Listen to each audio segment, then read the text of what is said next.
There we go. All right.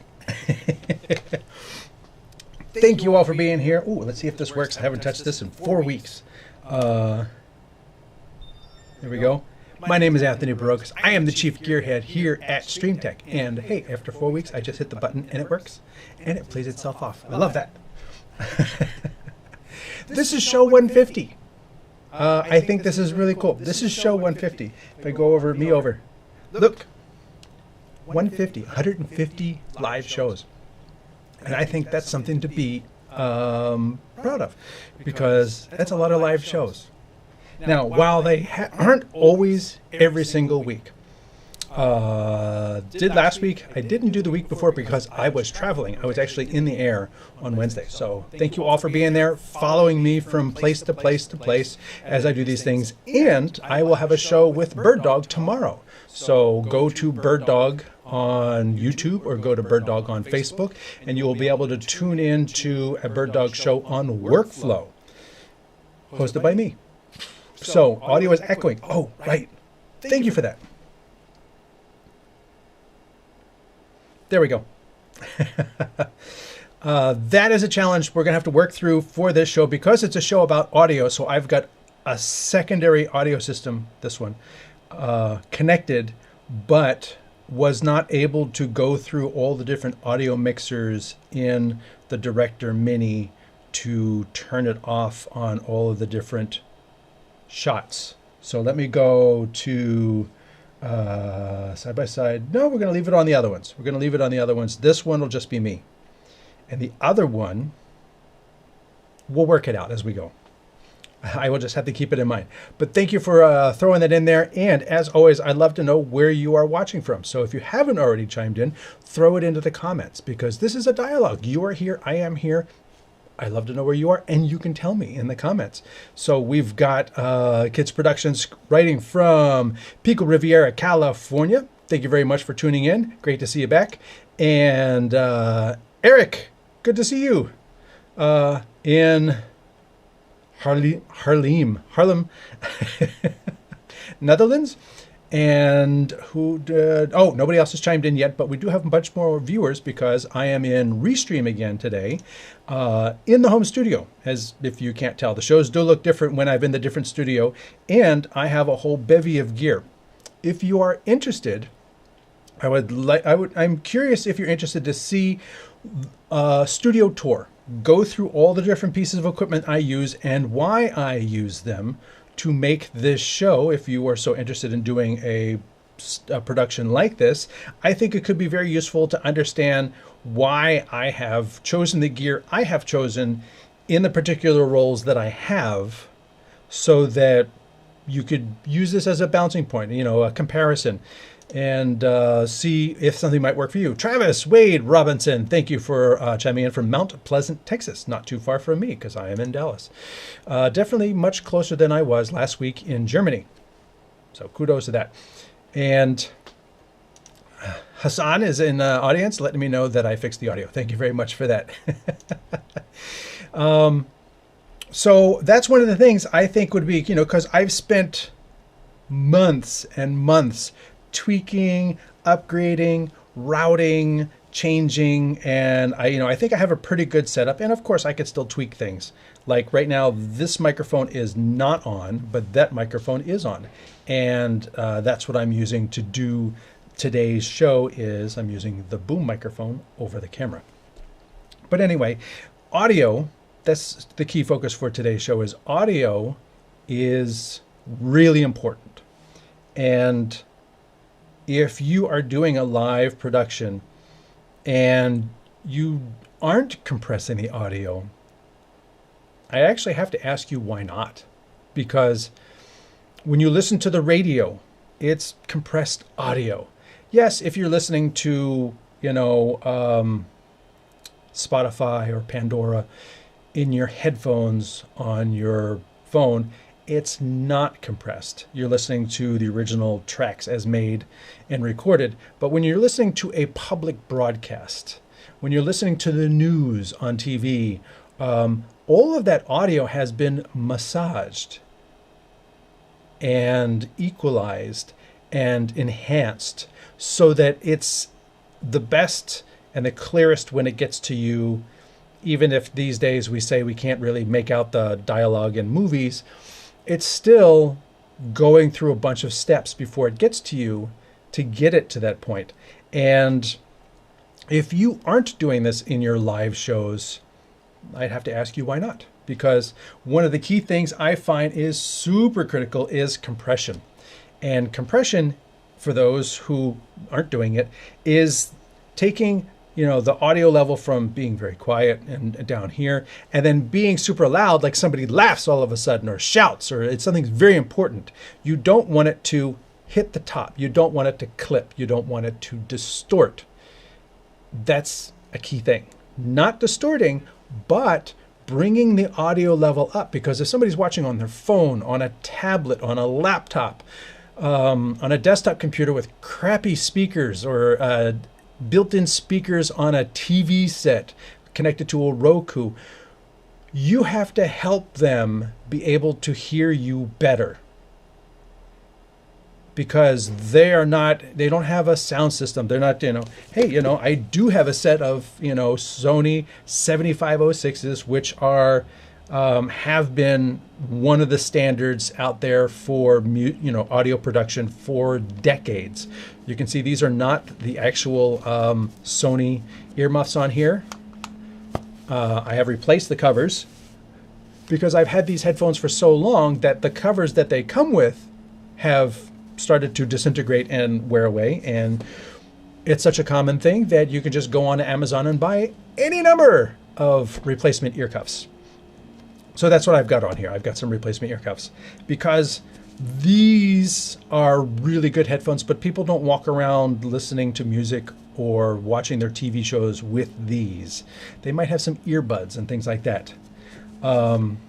Eric, thank you very much for the comment. Eric jumps in and says, not only compressed, but also suppression of background noise. Yes, and that's a lot more common these days. You bring that up, and one of the things I wanted to talk about was, I'm going to go to my overhead, go to 2.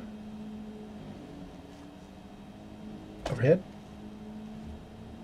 Give me a sec. I have to turn off the extra mic for this shot.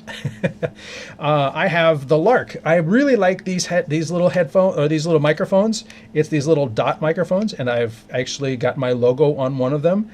These are really cool, and they come with digital processing built in, which is very handy. The digital processing they come with is not compression. They do come with noise reduction, which is very cool. You could set that up in the buttons to turn on noise cancellation. Yay, that's great. So if you've got background noise, like somebody down the street from me right now, they've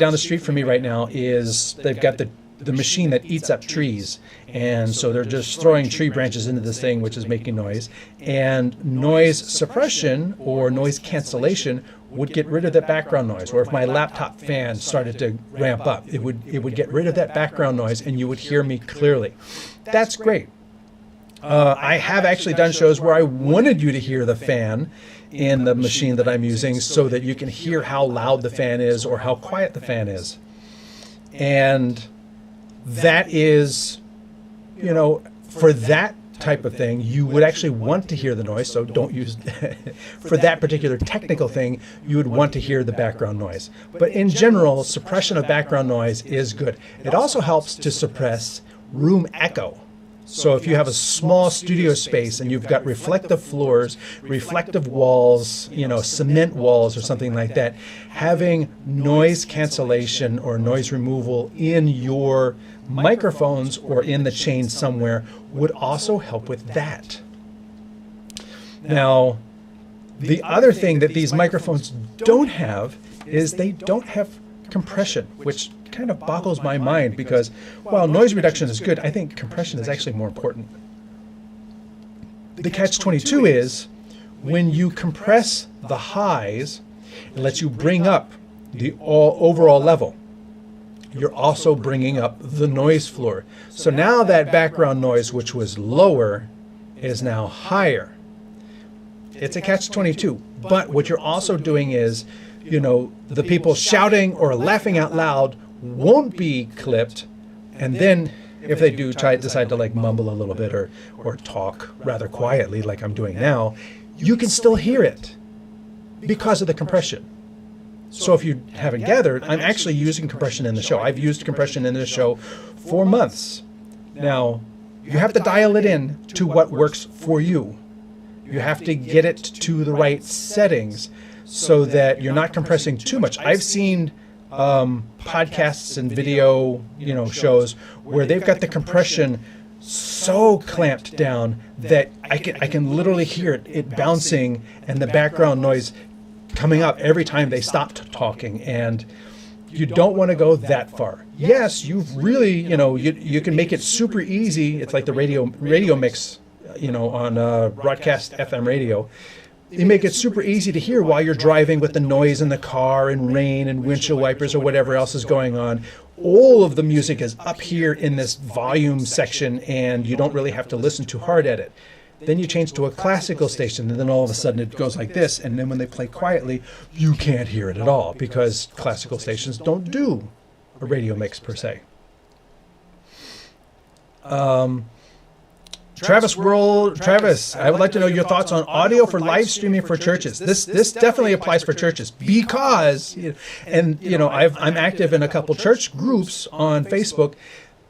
One of the key things I find is that this is not thought of. If somebody's got a Behringer X32, it's got compression in it. It's got compression and EQ and, noise gating and all of that cool stuff. It's got that in there, but they don't think of that because the people who are using these things may not be accomplished audio engineers. They have a great tool, but they don't spend their life working on that tool. They may volunteer on the weekend and come and operate it and move the sliders, but this is not what they could be an accountant during the day. They could be, selling real estate, whatever. This is not their life. This is not what they do. So they don't spend the hours and hours and hours it takes to really learn and master the X32 and all of the settings that are built into it. So that's one of the things is that churches could really benefit from this because if they have music, it's super loud. And then they have somebody, giving a sermon and they're walking around and they've got a microphone and it shouldn't have an echo now. I saw somebody chime in, we got an echo. Should not have the echo now because I should have, why is it back? Oh, because it's Link. Thank you again for chiming in. I don't that should not be here on this shot. I turned it off, so I turned it off again. I hopefully don't have to turn it off every single time I come back to this shot. But thank you, Kirk, for letting me know there's an echo. Should be gone now. And this is what I mean. It's a dialogue. If you've got questions or comments or doesn't even have to be related to audio, throw them into the comments. I will do my best to address them. But thank you. This is a good dialogue. Hey, I hear an echo. Thank you. I don't know why it turned it back on, but it did. The idea is you want the audience at home watching on their phones, their tablets, their laptops, their desktops, their Rokus, whatever, to be able to hear everything. And especially for churches and those types of facilities, there's usually speakers and playback in the hall, and the hall helps things to be able to be heard because there's echo, there's a reverb that happens that's not going to happen for the people at home. So if something is really quiet and it's not compressed up, they're just not going to hear it. Also, they can't ask the person next to them very likely, what did he say? So that's one of the key things is for churches, for discussions, for podcasts. Podcasts especially have had an advantage because Rode has, offered some fantastic audio tools for years that are kind of like, I would think, one of the standards, maybe not the standard, but one of the standards out there for doing multi-microphone podcasts. And the Rode audio mixers, the Rodecasters, they let you do compression, equalization. They will do that fat bottom. They will do the Aphex Aural Exciter, which I first heard of when I was in a broadcast station. The aural exciter actually adds a little sharpness to the high end, so it's crisper, so it's easier to hear because it cuts through a little better. You don't want to crank, again, you don't want to crank it up all the way, but I actually had a rack mount unit called the Aphex Aural Exciter, and it was probably $1,200 or more just for this single rack unit mono audio processor. And feedback, should not have feedback. 1, 2, 3. Nope, no feedback. That Aphex Aural Exciter, or the processing behind it, has moved into the Roadcasters, and so you're able to just like tap that on all 4 mics, and then everybody has this, you know, deep, strong, present audio that just sounds so crisp and clear, and it's up here, and you don't have to like struggle to hear anything, and that's really cool. But very often I find that video producers don't think of audio compression because they're worried about 60 frames a second, you know, crystal clear audio. What's the compression rate? What is my upload streaming rate? Do I do 4K? What about replay? They're worried about all of these video issues, and the audio kind of falls by the wayside when in reality, AV is audio first. And as I've said in other shows, if you have good, crisp audio, if you have good, crisp audio that, you know, delivers the message and be conveyed, it's like radio with pictures. People can keep watching and you know, keep tuned in to your show even if the frame rate isn't exactly 30 frames a second.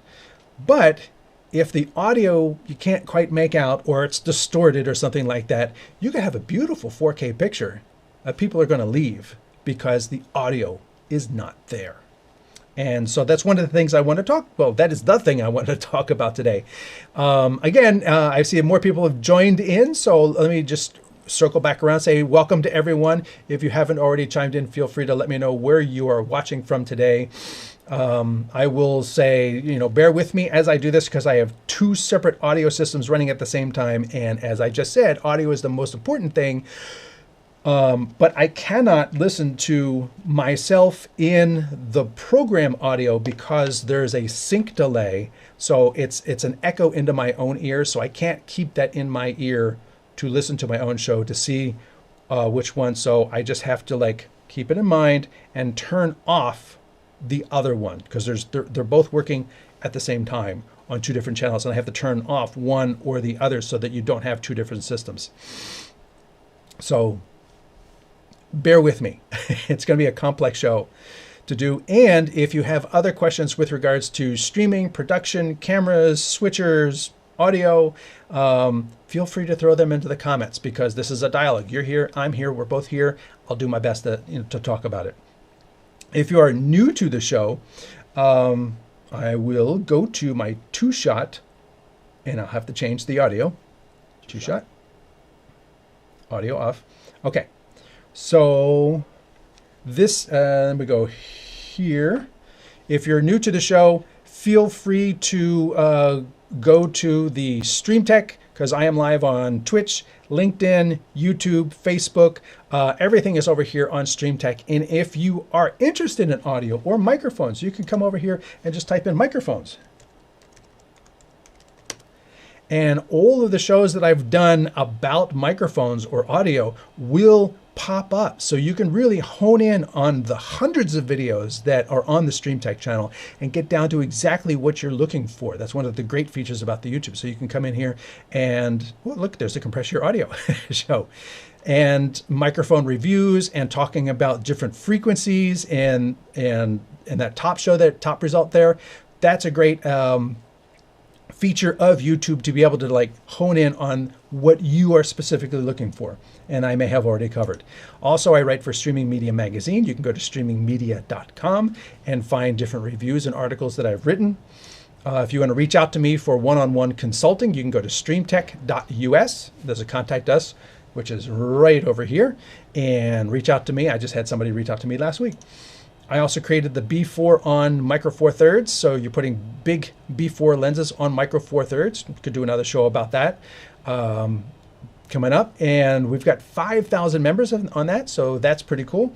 And I also did a show on AirMix. So if you are interested in doing multi-camera live streaming with a good audio mixer, and lens correction and replay and recording and all different kinds of features, AirMix is a great tool. It's free. It's been orphaned by Teradek, but made free, and is still available in the app stores. And it was made for older hardware. So if you have older hardware that's laying around, you can put it to use right here.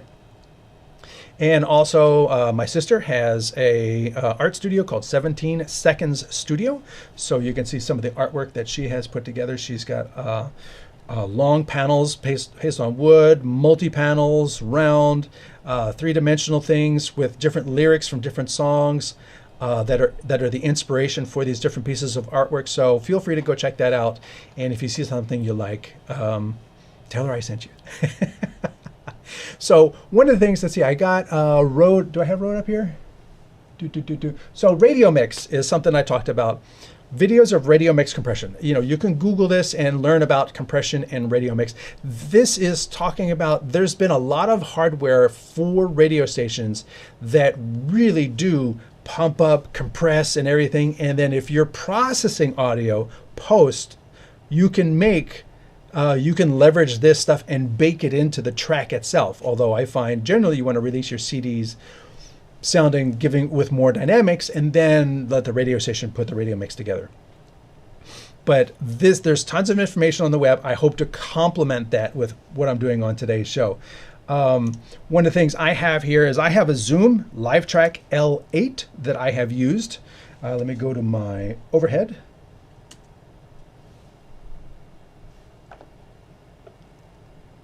Turn that, I don't know why it keeps turning back on. And this is my audio mixer that I've used for multiple live shows. I've loaded the pads up with different sounds. It does not have compression, but the new mixers do have compression. So like this one, they've got this PodTrack, what is it? P4 Next. So they had a P4, this is the P4 Next. You could just call it V2 or, you know, 2, but they didn't. They called it P4 Next. I guess I wonder what they'll call the next one, P4 Next. But this is sort of going in the direction of Rode in that this now has AI noise reduction, tone shaping, which is what I talked about, you know, increasing the bass, giving the high end a little bit more sparkle, and voice compression. So you could run your audio for your show through something like this and just give it a whole lot more punch. Now, again, you have to be a little bit wary when doing this. Still off. Okay, good.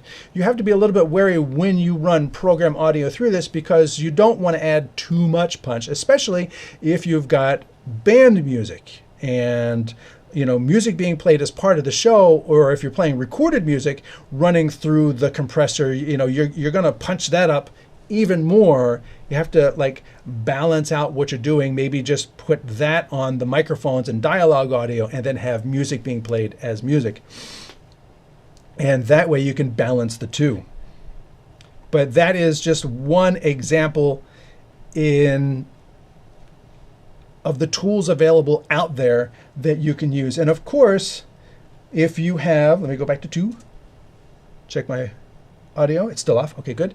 Rode, of course, has a whole line of mixers. And if you're doing a little tutorial thing like I'm doing, you could take the mixer you have and run it through something like this, which is a single input mixer that also will take in video and is a USB interface, and that you can pass into your computer as the audio component of your show with all of the processing that Rode has available. So this is, you know, I picked this one as opposed to their 4-channel Rodecaster because this one, assumes you already have a multi-channel audio mixer, but you're not doing processing. Or, like me, you have a multi-channel audio mixer that doesn't have processing. So what this does is this gives you the ability to run it through a processor. The Rode compression, the Aphex Aural Exciter, the big bottom, and all of that. That way, that gives you that really present audio for your shows without you having to replace your entire mixer. You just sort of like put this thing in line, or this thing in line if you want to do stereo. And what these will do is these will process the audio and pass it on to the next device. And these are just two examples. I don't mean to limit your choices to these two devices. There's lots of devices out there, one of which I have. Let's go back to 2 overhead. Like I said, I have my audio mixer here, but what I also have, let me move my keyboard. I have an outboard audio compressor. This is the really nice compressor. I've had this thing for years, and what it lets me do is it's a stereo, so I've got left and right coming in and out, and then I can set my threshold where I want it to pick up at, like how high the levels. Do I want it to pick up right at the top, or do I want to start compressing a little lower? My ratio, how much I want it to keep those levels down, how fast I want it to attack, how long I want it to stay down before it releases. And then because I've squished the level down, I can make up the gain by turning this up. So then I say, well, if I took the top of it and I pushed it down like this, then I have to take the whole thing and pull the whole thing back up. And that's the correction. And then there's a bypass so that I can turn it on and off and listen to the difference. And then they've got a super nice, because that's what this is, the super nice, really nice compressor, where super nice is just sort of like an automated version where you don't have to worry about these so much. You just say, do it based on presets, and it's super nice. And this is an example of a standalone audio compressor, and those are available out, in the wild as well. Go to eBay, look for audio compressor. There are thousands of them, rack units or not rack units, available out there that will do this. And then, as Eric has said, feedback in church PA systems. Some of those compression systems also have what was termed feedback extermination. Was it Rain or Shure had one called the feedback exterminator. And as soon as it heard a little bit of ringing, it would notch it automatically, digitally notch with a very high Q. So you're just taking at this teeny little frequency, gone. And then, so what they would do is you would ring out a room. You would have all the mics open and the speakers playing, and you can have somebody talking, whatever, and then you just keep turning up the gain. And as it starts to hear a little bit of feedback at this frequency, then it notches that. And then you keep going, and as this frequency notches that one. And it starts to notch a bunch of them, so you can have 14 different very sharp notches. Now your overall audio level can be louder without the feedback. Behringer had one, they called it the Shark. And those tools allow you to increase the audio levels in the room, sort of like in-room compression, but where you have to worry about the audio feeding back into the microphones and creating feedback. Now what you're doing is you're saying, well, where that feedback would most occur is this frequency, and all of a sudden, that's gone. And then anyway, you go a little bit higher, this frequency, that one's gone. So it allows you to increase the levels in the room to a point where you now have a louder level in the room than you would normally have, because the feedback exterminator is taking out those key frequencies that are starting to ring out first. So continuing along, what I want to show you is, I'm going to go over to my other laptop here, and I'm going to bring up, hopefully this doesn't drop the frame rate too much, because this is the same computer that's running the ATEM, or that's running the show. And I will show you exactly what I'm doing for this show. Let's go over here to the PC, go to two-shot, Double check the audio mixer, still off. Okay, so what you can see is I have fed the audio. It's coming into cam 7 on the mixer. Cam 7 or cam 8? Cam 7. So this is the audio that's being fed in, and you can see I've got an equalizer going right here with a little bit of high-end presence, and I've got a limiter. Now I tried another limiter on this other channel. I'm not using that channel anymore. I move things around a little bit. And if I click on that, you can see this is in the Blackmagic ATEM Extreme 8 ISO. But this is available in any ATEM. So if you want to get the 4-channel ATEM, run your video and audio through that, and then use this to do the same thing I'm doing, feel free to do that. So what I've got here is I could add a gate. And what the gate's going to do is, it has to be louder than this in order for that microphone to be opened up. And then if I talk really loud, you can see I've got a little bit of gain reduction happening up here. That's the compressor. Now, there's a difference between a compressor and a limiter. I'm actually just using a limiter in this case. I'm not using a compressor, but the overall effect is the same in that I'm compressing the audio that is going out. And you can see I've got a little bit, I've got 3.6 dB of gain makeup because I'm compressing where this audio would normally go. I'm compressing it down to flat. It goes no louder than this. And then I bring up the overall level so that it's louder in your speakers. You could do a compressor, but a compressor, if I turn that on, it now will start at an earlier point, start to compress before the limiter. And you can see that gain reduction happening here. So it's actually starting to reduce the gain before it even gets to the limiter, which means that now it's probably not going to limit unless I shout really loud. Hey! Nope, not even then. But what that does is that makes sure that this audio level is always kind of present in what it goes into next. And it goes into my Director Mini next, so that then in the Director Mini, I can turn this up and I don't have to worry about it getting too high that it clips.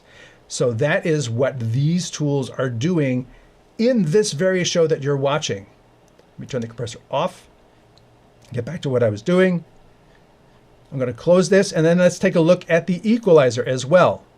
Going to click on the equalizer. You can see I've got a little bit of bottom end presence added here because the microphone is some distance away. So rather than sounding a little thin, I'm increasing it a little bit. There's also a 1K dip, so that's where my voice naturally sits. And so since I'm going to increase this and decrease the 1K area, you can adjust the Q. This is 4. The Q factor is how wide that dip is. So if I move this, okay, not moving up and down. There we go. So you can see as I increase the Q, it becomes more narrow. As I decrease the Q, it gets wider. So with a decreased Q, it's a wider area. So as my voice goes up and down, it's all included in that area.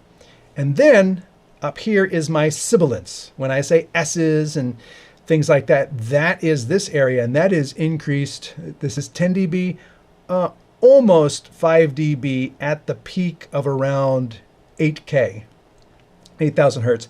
And then I've got a high-end roll-off right here, band 6. I've got a high-end roll-off happening just to avoid fan noise and other really high stuff, because my voice isn't up here at 16,000. So I don't need other things to go in and pull all that extra hiss out of the program. And that is what I have going on this show. Like I said, I originally was using channel 8, and so I had a whole different setup with the gate turned on. So anything lower than a certain point would come down, so that if I had fan noise or HVAC noise and I stopped talking, it would automatically drop.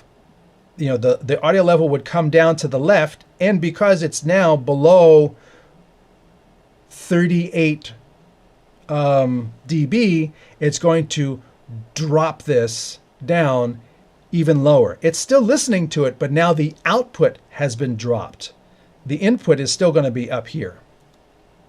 And that's what this one is right here, that reduction.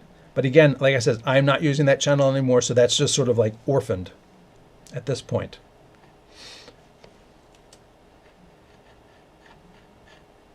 Question has come in. I'm just double checking the audio, make sure that's off. How does one know the devices have the correct in and output impedances? I saw the box you showed has typical 6.3 millimeter PA jacks. Good question. Line level. I basically just use line level and mic level. And you do have to be careful. Let me just go to my overhead here. Two-shot overhead. Right here, you do see, if I spin it around, left or mono. So I am doing mono here.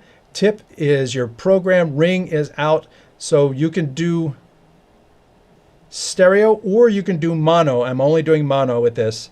And then you can have a sidechain. I don't use the sidechain. I'm not going to get into that. I really don't need to make it more complex than it already is.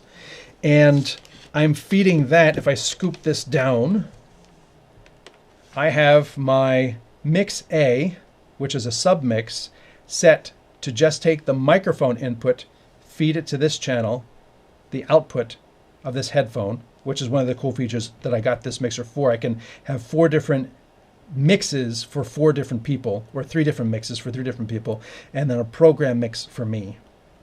So the master out is here, and then I could either have everybody listen to the master, switch it up, that's the master, switch it down, and now it's just mix B, which can be completely different. And what I've done with mix A, which down, is I have selected mix A. If I go over to mix A, it'll say, I just have channel 1 and nothing else. There's no channel 6. And on the master is just channel 6. So I'm basically routing the microphone directly to the output of A because it's a microphone level and I need it to be a line level output. And then that's going over to the compressor and then coming back in here as it says mic or line. It assumes mic level is going to be using the pins and line level is going to be using the 1/4 inch. And then that is coming in as line level. I have the trim adjusted here. So the interesting thing is when I talk into the microphone, both of these come up. These are both active, but because I've got the mixes different down here at the bottom, let me get rid of the down here. So I've got my main mix up, my master mix up, and my master mix is just the result of the compressor, not including the microphone. But if I go to mix A is just, that's what the orange is indicating, where the mix A has just channel 1 up, which is the microphone, and not this one, regardless of the faders. It's kind of complex, which is why I say the new Zoom mixer would definitely make things a little bit easier because you can set it to just, hey, when those things come in, do the compression, aural exciting, noise reduction, and do all those features, and then the output of the stereo is fixed. It's just glorified. And that way, you're able to show the effects. And actually, speaking of showing effects, I wanted to, let's go over here to my PC. Go to 2. And let me just double check the audio. This audio is still off. So this is the room microphone with all the features on. And then I can come in here and turn the limiter off and turn the EQ off. And as you can see, these are both now gray.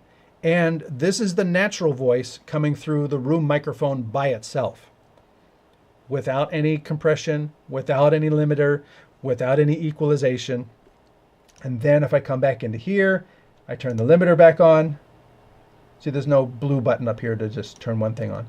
And then I come over here, I turn the equalizer back on.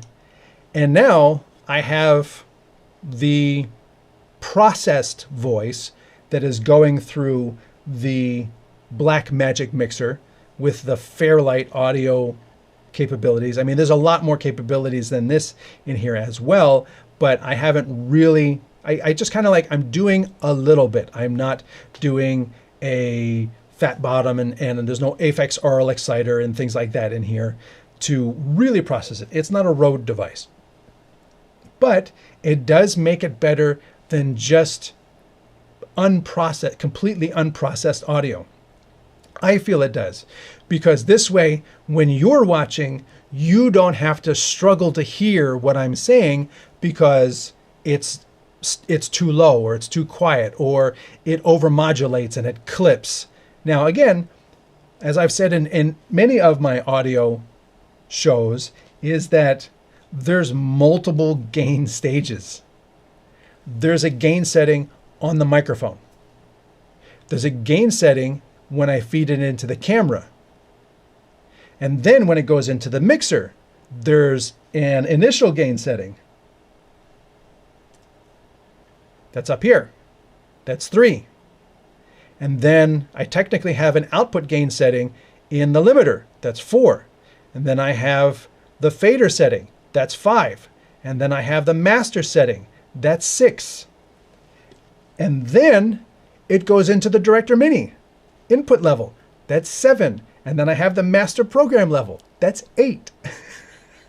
And then the output of the Director Mini goes into Restream, which of course has an input level.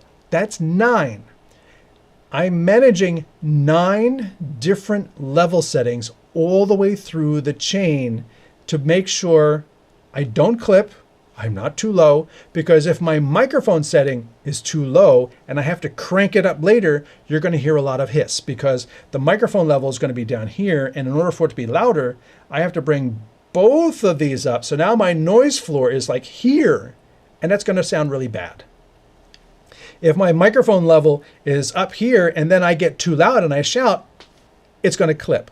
You really have to manage, depending upon what your audio source is, you really have to manage where you put the gain settings at every step of the way. If you want a more in-depth, I did a video about setting your audio levels each stage of the way. So if somebody's wearing a body mic, you have to set the level of that body mic for that person, because some people are naturally quieter, some people are naturally louder. Or if you've got it on a trumpet, you really want to crank that input level down because the trumpet's going to be louder than most people naturally talk.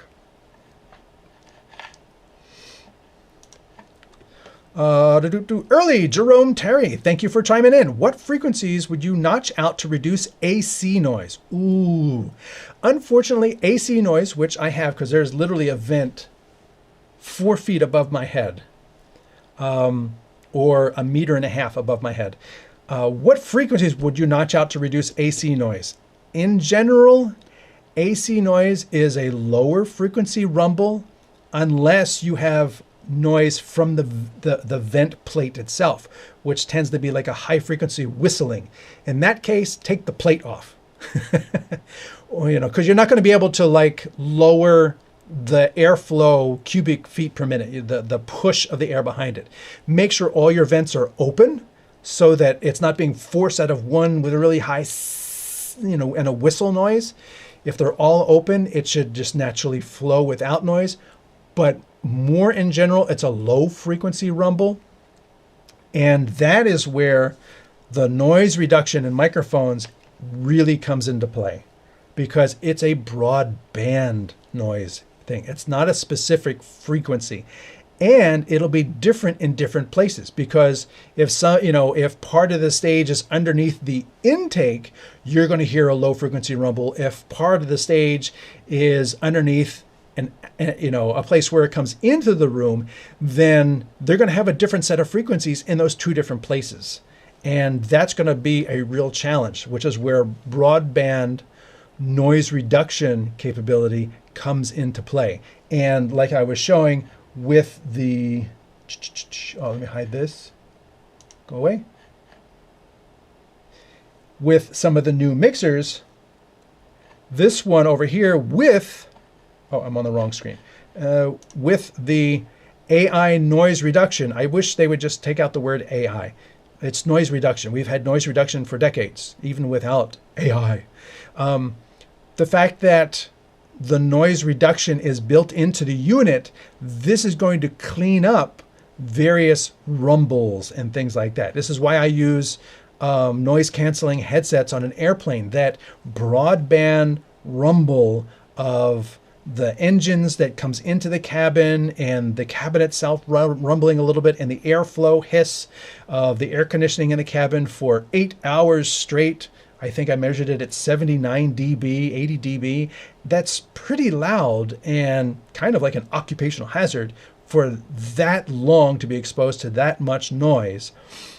Using noise reduction headsets brings that broadband noise down, and then you can add the tone shaping and voice compression features on top of that, now cleaned up audio. That's going to make a big difference to your final deliverable audio. So unfortunately, there's not one, oh, notch 300 hertz, all gone. I'm sorry, it doesn't work like that, because everybody's system is different. You know, everybody's system has a different rumble, different distance, different, you know, layout in the room, you know, because if it comes in from the side of the room, you're not really going to hear a rumble. But if you've got the intake and it's got to go all the way across the room to the back of the building, you're going to hear it all the way. The whole thing is going to be making noise, and there's not much you can do with regards to quiet. You can quiet it down. There are systems that you can put pads into the ductwork itself to sort of quiet the system or wrap it. So it's not white or pink noise. In general, no. You're not going to find two different air conditioner rumbles are going to match white noise or pink noise. They're going to be two different, like mine just turned on. I can feel it, thank goodness.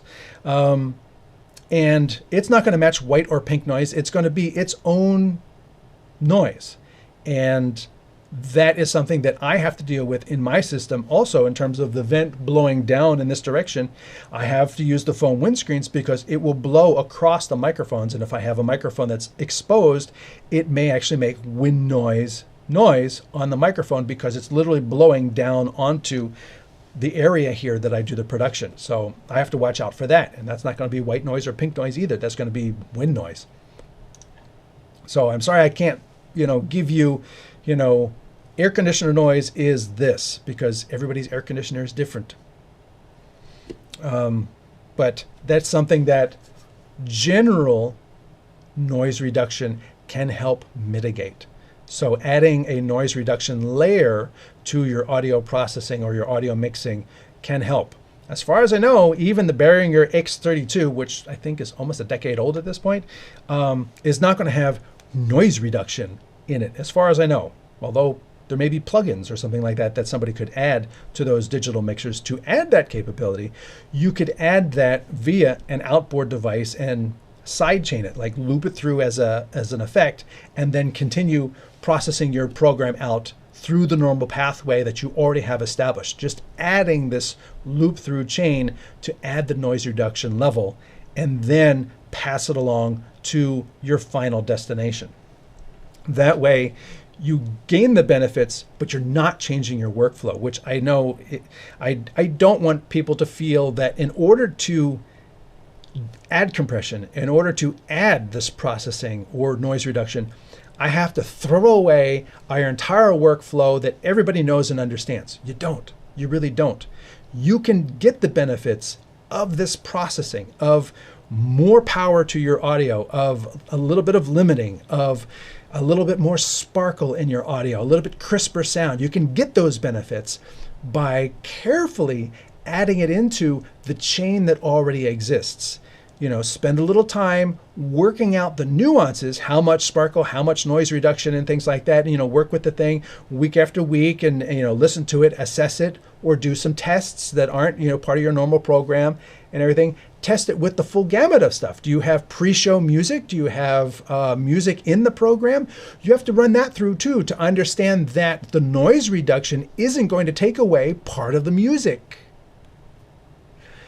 Or if it is affecting your music, then you need to make sure that within your X32 or whatever your audio mixer is, all of your live microphones, your vocal microphones, are mixed down to an aux.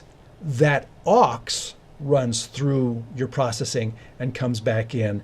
And then that is part of your final mix with the guitars, keyboards, drums, and everything else. That will enhance the audio, the microphone portion, the dialogue portion, to make sure that's being processed and noise reduced.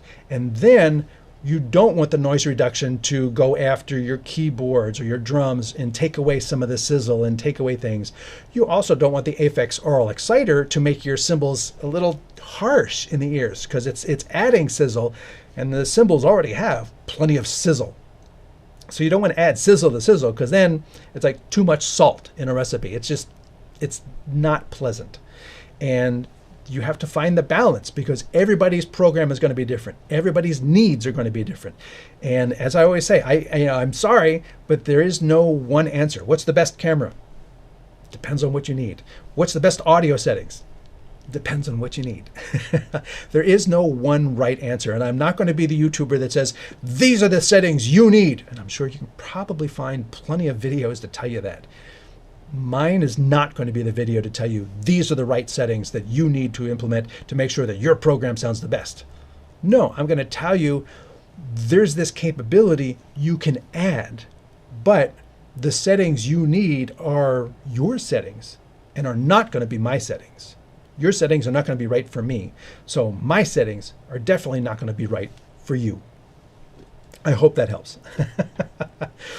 With that, I think I've spoken enough on the topic. Again, if you've joined in late, feel free to throw in where you're watching from today. And I do, again, welcome the viewers from Pico Riviera, California, from Harlem, Netherlands, from Mount Pleasant, Texas, and from Greece. Thank you all very much for being there.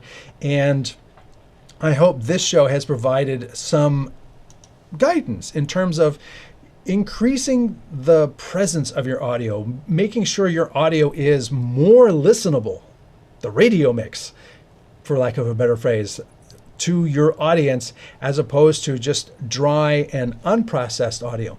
It's still, you can still have good audio, but this helps you level up your audio to make sure it's even better for the viewing audience on whatever they might be watching it on. So I hope this has worked for you.